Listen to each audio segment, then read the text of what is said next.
Hydrogen base দিয়ে এবং সেখানে অ্যাডেনিন থাইমিন অ্যাডেনিন গুয়ানিন এগুলো হবে হাইড্রোজেন বন্ধনে যুক্ত থাকে। বুঝতে পারছো? জি স্যার।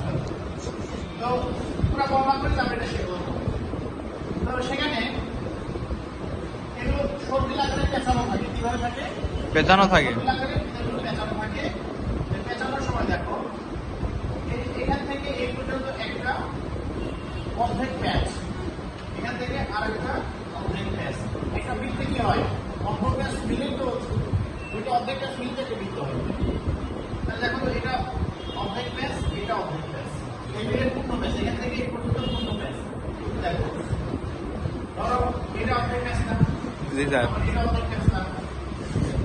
হ্যালো, এই দুটোকে যদি আমরা এটা যদি এখানে দিই তাহলে কি হবে? বৃত্ত হবে না?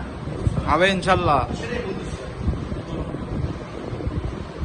তাহলে এটাই কল্পনা করবো পূর্ণ প্যাচ কোথায়, এটাকে তো অনেকে আইডেন্টিফাই করতে পারে না।